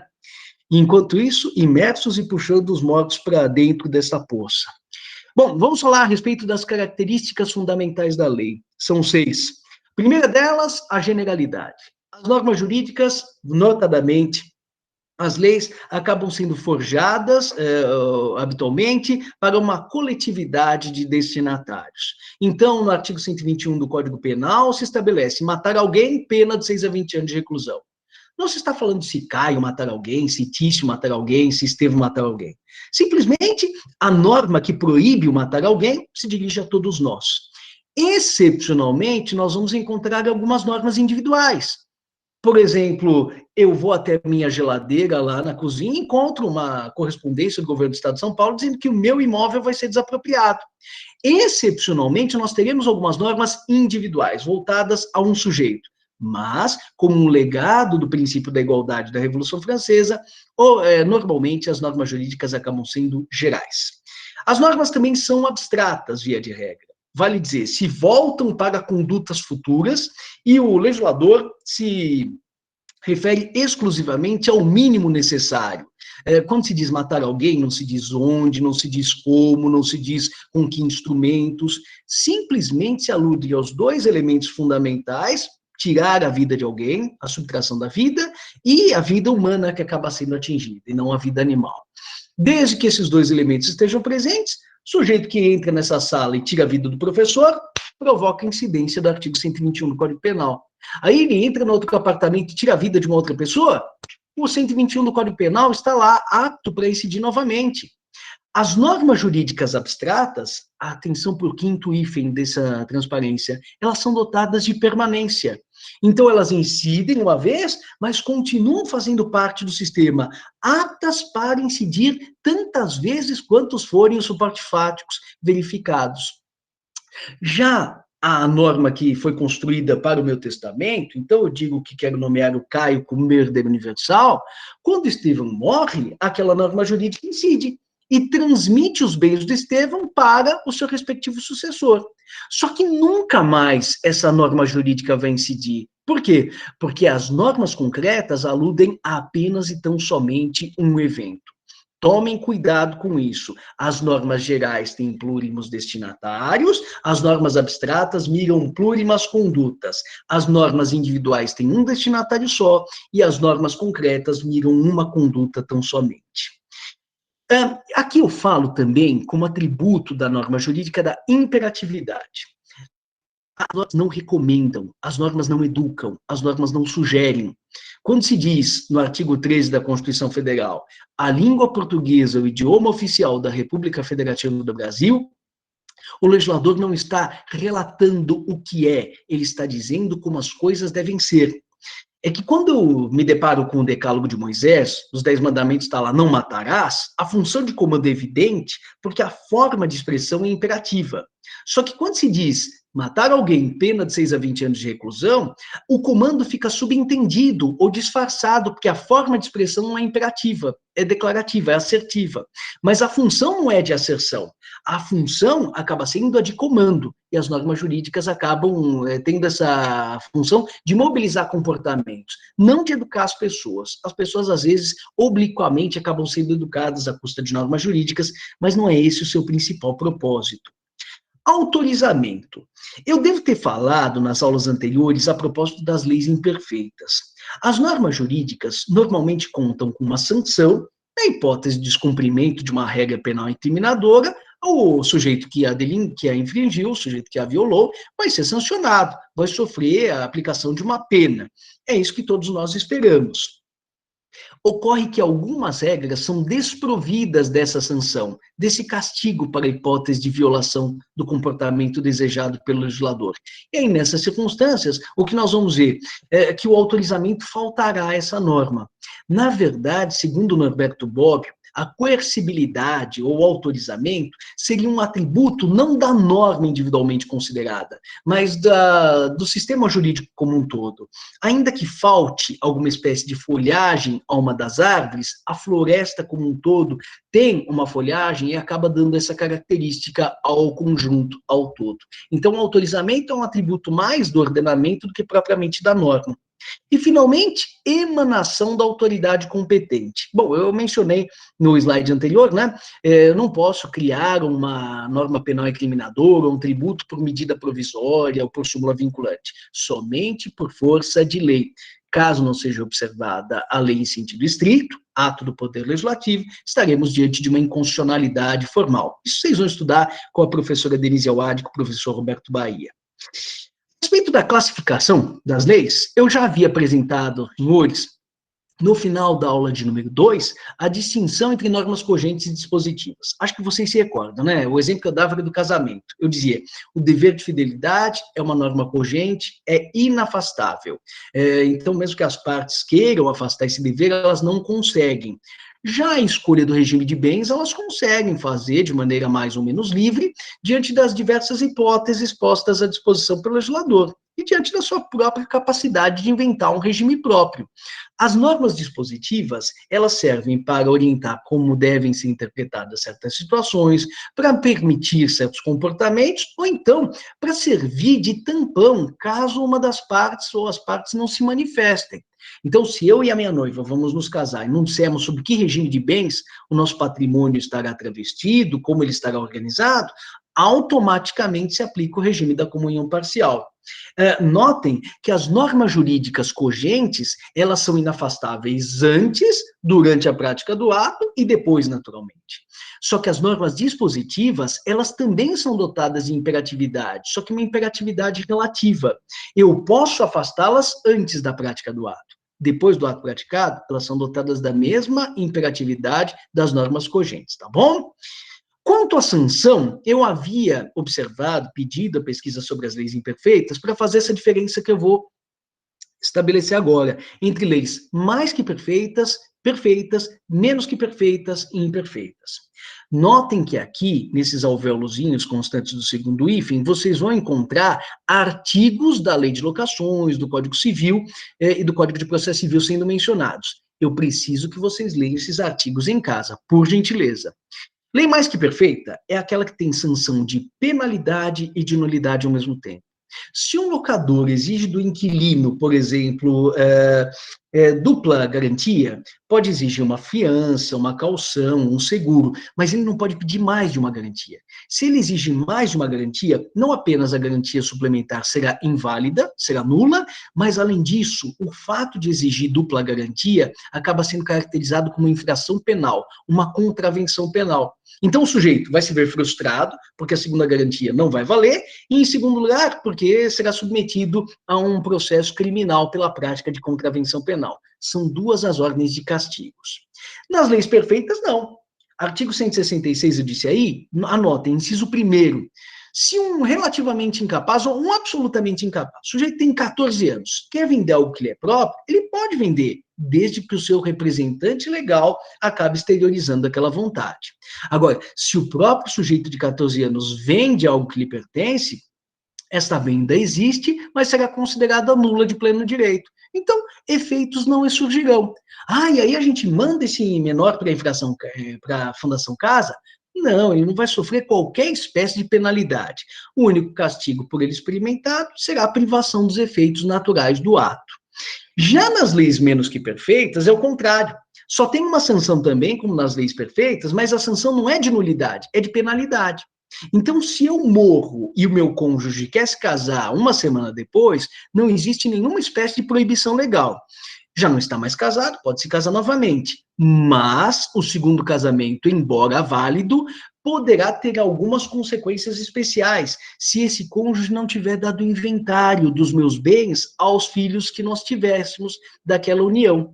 Então, se ele não separou o que pertencia aos descendentes, o que pertencia a ele próprio, por força da abertura da minha sucessão, aí o segundo casamento valerá, ele não será nulo não, mas o regime de bens vai ser necessariamente o da separação de bens. Por quê? Para que se evite a confusão entre os bens dos filhos daquele cônjuge que se casou de novo com os bens do seu esposo. Então, previne-se essa espécie de baralhamento. Isto acaba correspondendo a uma espécie de pequeno castigo, uma espécie de penalidade contra aquele cônjuge que acabou se casando sem dar inventário dos bens do cônjuge premoriente aos descendentes comuns. Mas isso não priva o casamento de validade. O segundo casamento é válido, só que o regime de bens acaba sendo compulsório. E as leis imperfeitas são aquelas que não têm sanção, né? Artigo 189 do Código de Processo Civil diz que o magistrado tem tantos dias para proferir a decisão. E se ele descumprir o prazo, haverá alguma consequência? Não, ainda assim a decisão dele vai surtir os efeitos por ele pretendidos e simplesmente nós vamos ter que concordar, aquecer com esse tipo de descumprimento de prazo. Talvez alguma sanção administrativa acabe sobrevindo, mas do ponto de vista processual, a sentença não é retirada dos autos, desentregada. Ela produz os seus efeitos, mesmo que se mostre intempestiva, ou seja, sem o cumprimento do prazo por parte do magistrado. Se os advogados adotarem o mesmo comportamento, obviamente que a solução não acaba sendo necessariamente a mesma. É lamentável que algumas leis sejam imperfeitas e desprovidas de sanção, mas infelizmente acaba sendo uma realidade. E quanto à natureza, as leis podem ser substantivas ou adjetivas. Eu pediria a vocês que, por gentileza, em casa, fizessem essa espécie de investigação, porque é a partir daí que eu acabarei retomando na próxima aula. Vocês vão ver que as leis substantivas distribuem direitos, deveres, pretensões, ações, exceções. E quando alguém se porta mal, no âmbito da patologia, quando o meu inquilino não paga os aluguéis devidos ao senhorio Estevam, aí eu preciso me dirigir ao Poder Judiciário. E é o Poder Judiciário que, observando o direito processual, acabará impondo aquelas espécies de castigos ou sanções contra o devedor inadimplente. Bom, nós vamos voltar a falar a respeito das leis e da sua classificação quanto a hierarquia, competência, abrangência, na nossa próxima aula. Eu vou aqui verificar se existe alguma dúvida no chat. Não existe nenhuma dúvida. Se tiverem qualquer espécie de demanda, por favor, entre em contato, encaminhem as dúvidas para estevam.pousada@direitosbc.br, Estevam com E na frente, N atrás, ponto Pousada, que é meu sobrenome, @direitosbc.br. Nada entre Direito SBC e BR. Eu terei todo o prazer do mundo em poder auxiliá-los na medida das minhas limitações. Quanto a mais, um bom final de semana a todos, peço desculpas por ter me estendido um pouquinho mais e tenham um bom final de semana. Tchau, pessoal. Boa noite. Boa noite.